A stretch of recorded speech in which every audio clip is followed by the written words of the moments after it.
He raised his champagne glass before I even finished setting down the tray. "I'd like to make an announcement," Kenneth said, loud enough for the whole room to hear. "I'm divorcing her. Effective tonight." The music kept playing. Someone laughed near the back. I stood there with 6 glasses balanced on a silver tray, wearing the black uniform they made me put on at the service entrance. Not the front door. The service entrance. Like I needed to be reminded of my place before I even walked in. Kenneth turned and moved through the crowd like he owned the floor, the room, and everything in it, including me. He reached into his inside jacket pocket and pulled out a folded envelope. "You were convenient, Victoria." He pressed it against my chest, forcing me to grab it or drop the tray. "But I'm upgrading now." A woman in diamonds glanced over, then turned back to her conversation. A man in a tuxedo smiled at something on his phone. Nobody moved. Nobody stepped in. Because that's how it works in rooms like this, people see exactly what they want to see and nothing more. Kenneth leaned closer, his voice dropping just enough that only I could hear it. "Sign it tonight. You don't want me to explain to these people exactly what you are." My hand was shaking. The glasses were shaking with it. I was still in my waitress uniform while he stood there in a tailored suit. And somewhere in the back of my mind I remembered the green dress hanging in my closet at home. The one I'd bought for an occasion like this. The one I never got to wear because I came in through the service entrance. Before we go any further, go ahead and follow this channel and drop your city and the time you're watching in the comments below. It truly means so much to me seeing this community grow from all around the world. Every like and subscribe helps us keep building these stories together. Now let's get back to Victoria. Kenneth didn't stop at the announcement. That would have been too clean. Too merciful. And Kenneth had never been either of those things. He turned to the crowd with the easy confidence of a man who had rehearsed this moment. Who had chosen this room and this night specifically because of the audience it offered. Senators. Investors. CEOs. The kind of people whose approval he had chased his entire life. 7 years, he said, loud enough to carry. 7 years I tried to build something with her. Gave her everything. A name. A life she never could have had on her own. He gestured toward me with his champagne glass, casual, like he was pointing out furniture that no longer matched the decor. And this is where she ended up. Serving drinks at a party she wasn't invited to. Laughter rippled through the crowd. Soft at first. Then more comfortable as people realized Kenneth wasn't going to stop, and nobody was going to make him. I kept my face still. I had learned that from 7 years of practice. You keep your face still, you breathe through your nose, and you do not give him the reaction he came here for. You do not let him see the exact moment he breaks something inside you. But my hands had never learned that lesson. The tray trembled. Just slightly. Just enough that the glasses shifted and the champagne inside caught the chandelier light as it swayed. A woman nearby took a small step back, worried I'd dropped something on her gown. Kenneth noticed. And he smiled. "You see that?" He turned back to the crowd. "Even now, she can't hold it together." He straightened his cufflinks. "I'm not cruel. I want her to have a fresh start. I'm just being honest about what this was." He looked at me one last time, something flat and final in his eyes. "You were temporary, Victoria. I think some part of you always knew that." He crossed the floor and pressed the envelope against my chest until I grabbed it. "Divorce papers. Sign them before you leave tonight.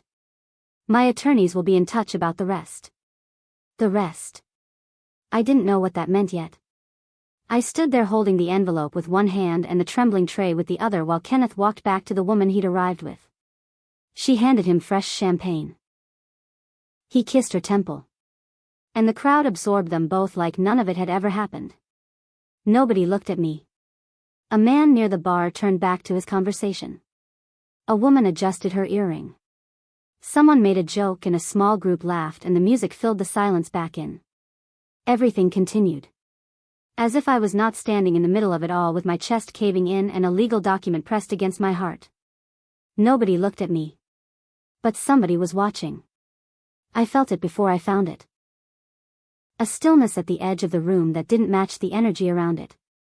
The way you feel a draft before you find the open window. I looked up. He was standing against the far wall near the secondary bar, a little removed from the nearest cluster of guests. A glass in his hand that he hadn't touched in the 20 minutes I'd been circling the room. I knew because I had passed that spot twice already, and the level of the drink had not changed once. Korean. Maybe early 30s. Black slacks. White dress shirt with the top buttons open, not carelessly, deliberately. Neck tattoos climbing from his collar toward his jaw, dark ink against his skin, intricate patterns that made you wonder how many rooms like this one he had walked into and quietly unsettled just by existing. He was not looking at the crowd. He was looking at Kenneth. Not with anger. That's what tightened something at the base of my throat. It wasn't anger. It was the expression of someone who had already formed an opinion and was simply gathering the final evidence to confirm it. Patient. Precise. The way a surgeon looks at an X-ray before making the first cut. His eyes moved from Kenneth and found me. I looked away. Force of habit. 7 years of learning not to hold eye contact when everything was already too much. I found a quiet corner near the serving station and opened the envelope with hands that had stopped shaking only because I forced them to. The papers were thick. More pages than I expected. My name at the top in clean legal font. Kenneth's name beside it. And the words petition for dissolution of marriage beneath them both. I started reading. And that's when I found it.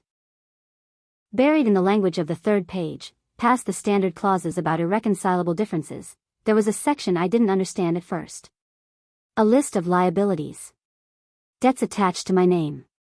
Accounts I had never opened. Loans I had never applied for. A figure at the bottom of the column that made the blood drain from my face so fast I had to grip the serving table to stay upright. $460,000. My name. My social security number. My signature. Or something that looked enough like mine that a document had accepted it. $460,000 of debt positioned as mine. As if I had accumulated it. As if by signing these papers tonight, I was agreeing to carry every cent of it. Kenneth hadn't just divorced me. He had built a trap, put my name on it, handed me the key, and called it a fresh start. I don't know how long I stood there. Long enough for the tray beside me to be picked up by another server. Long enough for my vision to go slightly gray at the edges before I remembered to breathe. Don't sign it. The voice came from directly beside me. Quiet. Not whispered, just calibrated. The kind of voice that doesn't need volume because it understands that the right tone carries further than volume ever could. I turned. He was closer than I expected. 2 feet away, standing at a slight angle so that to anyone watching, it looked like a casual encounter between a guest and a member of staff. Nothing worth noting. Up close, the tattoos were more intricate than I'd realized. They moved with the line of his throat and disappeared beneath the collar of his shirt. His jaw was sharp. His eyes were dark and entirely focused, and there was something in them that made me feel simultaneously seen and measured. Those documents, he said, his gaze dropping briefly to the papers in my hand. Don't sign them tonight. Who are you? He didn't answer that. The liability section on page 3. Do you understand what it means? How do you know about page 3?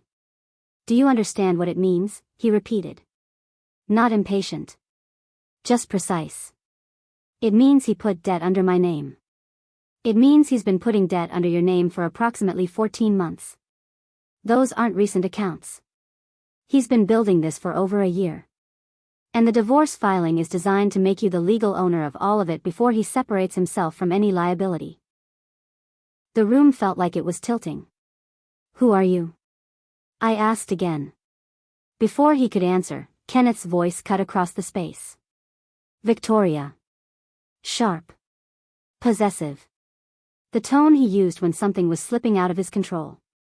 Kenneth crossed the floor toward us, his expression recalibrating from social ease into something harder. He stopped a few feet away and looked at the man beside me with the practiced contempt of someone who had never been physically intimidated. She's busy. Find somewhere else to be. The man said nothing. He did not move. He did not shift his weight or adjust his posture or do any of the things people do when they feel social pressure. He simply stood there. And the stillness of it was somehow louder than anything Kenneth had said. Victoria. We need to finish this. Tonight. She hasn't finished reading, the man said. Kenneth looked at him. Really looked at him for the first time. Something passed across his face. A flicker of recalculation, quickly suppressed. I don't know who you think you are, Kenneth said slowly. I know exactly who you are. That's the difference. The air between them changed. Kenneth reached out and grabbed my wrist, not hard enough to make a scene, but hard enough to make his meaning clear. He pulled me a half step toward him, the papers crumpling in my grip. Sign the documents, Victoria. Stop making this difficult. The man's hand moved to the front of his jacket. He unbuttoned it once. Just once. The movement was small. Unhurried. The kind of gesture that shouldn't mean anything in a room full of people having champagne and quiet conversations about quarterly earnings. But it did. Something shifted in the room the way pressure shifts before a weather system moves in. Conversations tapered. A man near the bar stopped mid-sentence. Two women by the window turned simultaneously without quite understanding why they had turned. Kenneth's grip on my wrist loosened. Not all the way. But enough. The man looked at Kenneth with an expression that had not changed once since he walked over. Calm. Final. Like a door that has been closed and locked from the other side. Let go of her wrist. I won't say it again. Something moved at the edges of the room. Subtle, if you weren't looking, you wouldn't notice. Three men near separate points of the space had straightened almost simultaneously. Not together visibly. Not looking at each other. But positioned in a triangle around us, and their attention had quietly, completely converged on Kenneth. Kenneth noticed. His laugh faded. He released my wrist. I took a breath. My first real one in what felt like an hour. The man glanced at me. Just briefly. Something shifted in his expression by a fraction, not softness exactly, but acknowledgement. You are not invisible. I see what just happened to you. Then it was gone and he looked back at Kenneth. She won't be signing those documents tonight. And whatever you built under her name, you should start thinking about how quickly you can dismantle it. Because the people you borrowed from are about to find out she's no longer available as collateral. Kenneth's face went a color I had never seen on him before. What did you just say? Siwoo, someone near the bar breathed. Not loudly. Just the name, exhaled, like a word someone hadn't meant to say out loud. Kenneth heard it. I felt the moment it registered. His whole body changed. The confidence didn't drain slowly. It dropped all at once, like something had been cut. Siwoo did not acknowledge his own name. He kept his eyes on Kenneth. Leave. And think carefully about your next move. Kenneth looked at me one last time. His expression stripped of every performance he had walked in wearing. He opened his mouth. Closed it. Then he turned and walked out, and the woman he had arrived with followed him quickly, her heels clicking across the suddenly too quiet floor. Siwoo buttoned his jacket. The room exhaled. People turned back to their conversations slowly, carefully, the way you move around something you don't want to disturb. The music filled the silence again. Glasses were lifted. Someone near the far wall laughed at something. I was still standing there holding crumpled divorce papers, trying to understand what had just happened. What the dead in my name meant. Who this man was. And why any of it had anything to do with me. Siwoo turned to face me fully. You need to leave this building in the next 10 minutes. Don't go home tonight. I don't understand any of this. I know. He reached into his shirt pocket and set a plain white card on the serving table beside me. No name. Just a number. Call that before midnight. Someone will explain. He held my gaze one moment longer than necessary. There was something in it I couldn't name, not pity, not attraction, something more deliberate than either. Like he had already made a decision about me before tonight. And was only now confirming it. Then he turned and walked back toward the bar and picked up the glass he had never touched, and the room rearranged itself around him like he had never moved at all. I looked at the card. $460,000 with my name on it. A signature that looked enough like mine to hold up in court. Kenneth hadn't lost the marriage and decided to hurt me on the way out. He had planned this before the marriage ended. Maybe before it even started falling apart. I folded the card into my palm and walked toward the service exit. Not running. Just walking.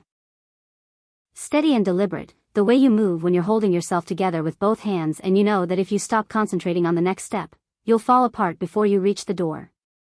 The night air hit me when I stepped outside. I stood on the pavement, the city noise flooding back in, and I looked at the number on that card. Whatever Kenneth had built under my name was already in motion. The debt was real. The documents were real. And somewhere in the room I had just walked out of, a man named Siwoo had known about all of it before I did. That meant he had been watching. Not tonight. Before tonight. And the question I couldn't stop turning over, standing there on the pavement with a card in my hand and a legal disaster in my purse, wasn't what Kenneth had done or how bad it was. It was why Siwoo had decided it was his problem to solve. And what exactly it meant that he had. I didn't call the number until 11:47. 13 minutes before midnight, sitting in my car in a hotel parking garage I couldn't afford, staring at a card with no name on it. Asking myself what exactly I thought my other options were. The line picked up on the second ring. Ms. Victoria. Not a question. A confirmation. A man's voice, older, accented, calm in the way people who work for dangerous men learn to be calm. Who is this? My name is not important. Mr. Siwoo asked me to tell you that a room has been arranged. The front desk will know. You won't need a card. I gripped the steering wheel. I'm not going anywhere arranged by a man I don't know. Mr. Siwoo anticipated that response. A shorter pause. He also asked me to tell you that the accounts opened under your name were used as collateral for a debt owed to people who are not patient. If you go home tonight, there is a reasonable chance someone will be waiting. The parking garage suddenly felt very large and very empty. How does he know that? Because he's been monitoring Kenneth's movements for 4 months. You became relevant when your name appeared in the financial documents. I sat with that for a moment. The hum of the garage. The distant sound of the city. And what does Siwoo want in return? The truth. Everything you know about Kenneth's finances. His accounts, his contacts, anyone he mentioned. He doesn't expect you to know much. But whatever you know, he wants it. And if I tell him everything and it turns out I don't know anything useful? Then you still have the room. He doesn't negotiate protection in installments. I checked my mirrors out of habit. The garage was empty. Tell him I'll be there in 20 minutes, I said. Siwoo was already in the room when I arrived. Not waiting in the way that felt like pressure.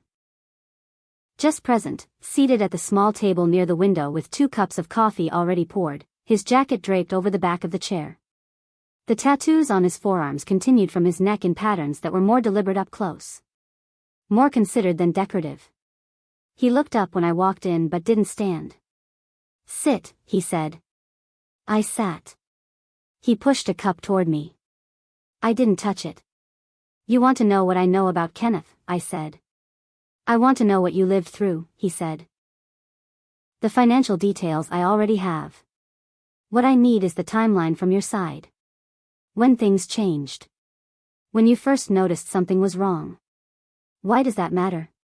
Because the difference between a man who made desperate decisions at the end of a failing marriage and a man who planned this from the beginning changes what I can do about it, and how quickly. His eyes were steady. Which one was he? I thought about the accounts opened 14 months ago.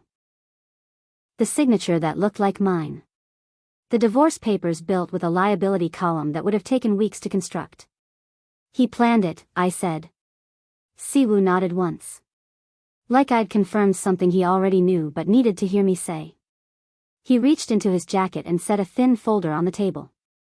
He didn't open it. Just left it there. Kenneth owes money to 3 separate groups. The kind that don't file claims in court. When he couldn't pay the first, he used your name to take out new lines of credit.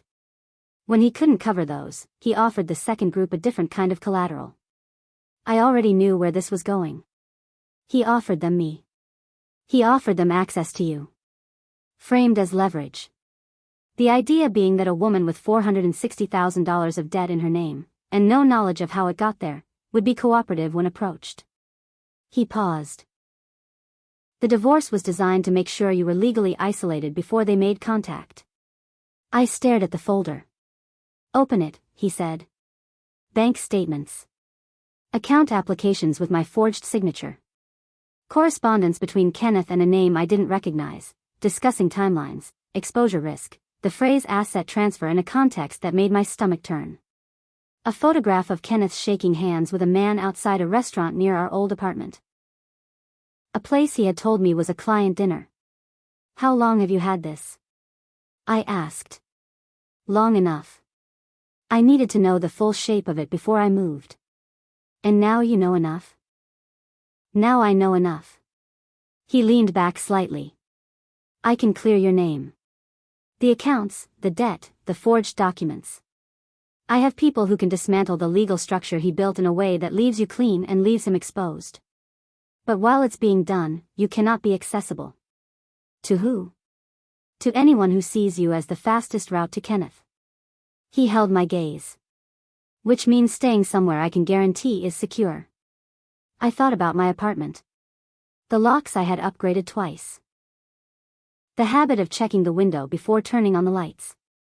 The way I'd been sleeping with my phone in my hand for reasons I'd told myself were about Kenneth's temper, and not something worse.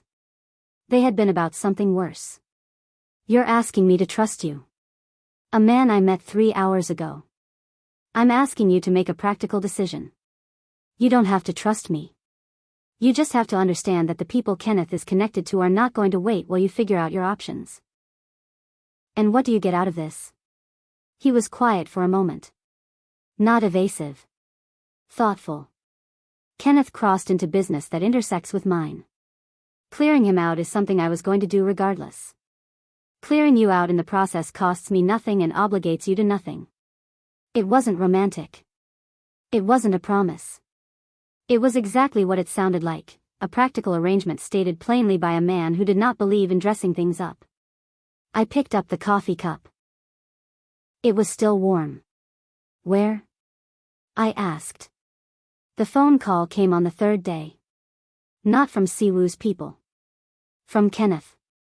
I was standing in the kitchen of the safe house, a clean modern apartment in a building with no lobby attendant, when my phone rang with a number I recognized immediately and had hoped never to see again. I stared at it for 2 rings. Then I answered. Victoria. His voice was different. The performance was gone. What was underneath was something rawer. Less controlled. I know where you are. Then you know I'm not alone, I said. Whoever that man is, he doesn't understand what he's getting into. The people I work with are not going to let some stranger interfere with a legal matter.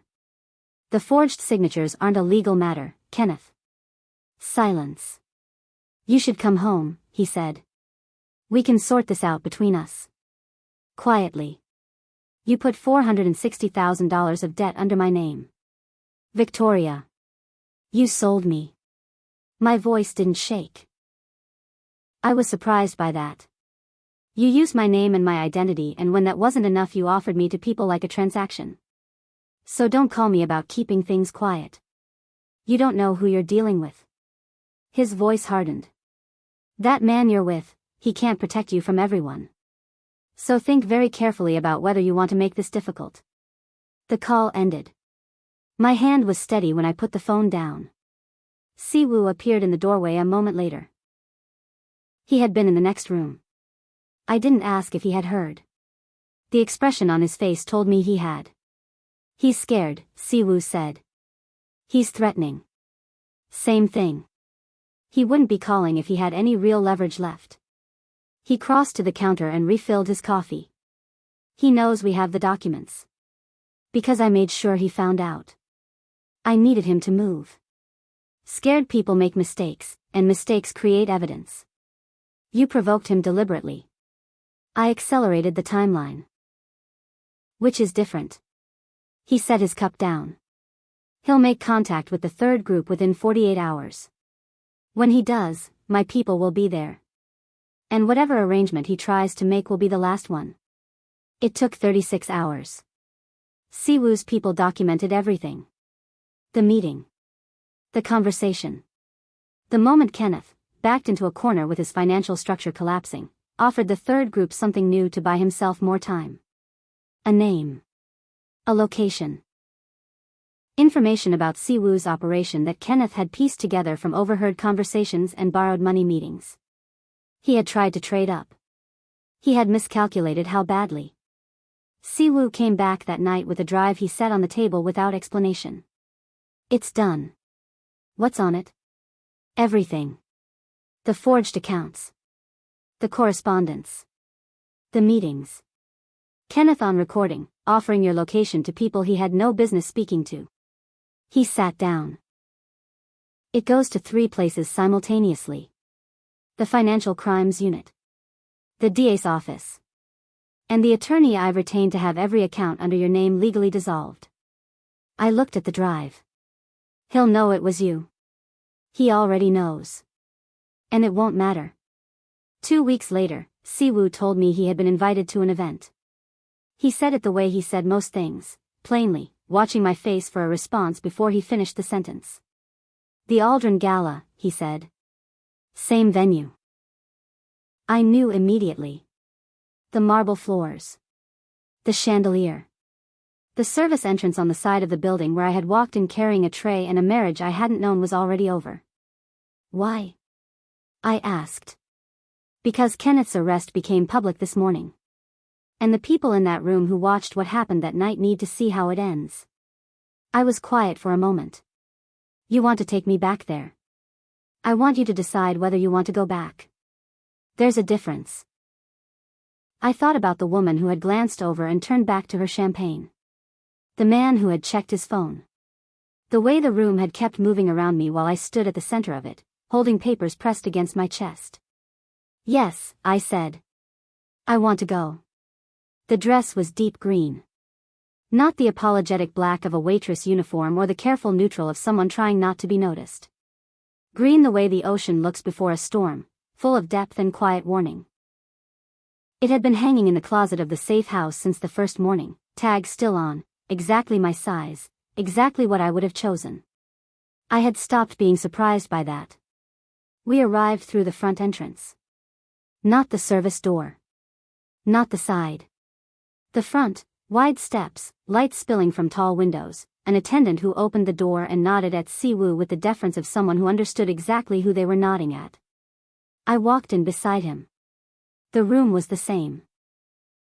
The chandelier. The marble. The careful arrangement of people who had too much money and too much awareness of each other to ever fully relax. The music, the same tempo. The champagne, the same color. But this time I was not carrying a tray. I felt the shift before I saw it. The way the room's attention moved, not dramatic, not a scene, just a subtle collective reorientation. The way a compass needle swings when something magnetic enters its range. People turned. Some I recognized from that night. The woman who had looked over and turned back to her champagne was here again, in something gold this time. Her eyes found me and held for a moment before she looked away, with an expression I couldn't quite read. Recognition. Something adjacent to embarrassment. Siwoo moved through the room with the same stillness he moved through every room. Hand resting lightly at the small of my back, not possessive, just present. A point of contact that said without words, we arrive together, we leave together, and everything in between is simply a fact this room can adjust to. A silver-haired man approached and extended his hand to Siwoo. Didn't expect to see you tonight. I try to be unpredictable, Siwoo said. He shook his hand, then half turned toward me. Victoria. Just my name. Said the way you introduce someone who needs no qualifier. Not this is my guest. Not this is the woman I've been protecting. Just my name, offered to the room like a fact that had always been true. The man extended his hand to me. A pleasure. Likewise, I said. We reached the center of the room. The same spot. The same floor. The same angle of light from the chandelier above. I stopped. Siwoo stopped beside me. I looked at the space around me and I thought about the last time I had stood here. The tray in my hand and the papers against my chest and the room moving around me like I was furniture. Like I was backdrop. Like I was something that had happened to Kenneth rather than a person the room needed to account for. You're allowed to feel it, Siwoo said quietly. Not looking at me. Looking at the room. Feel what? Whatever this is. You don't have to be composed every second. I almost smiled. I thought composed was what you preferred.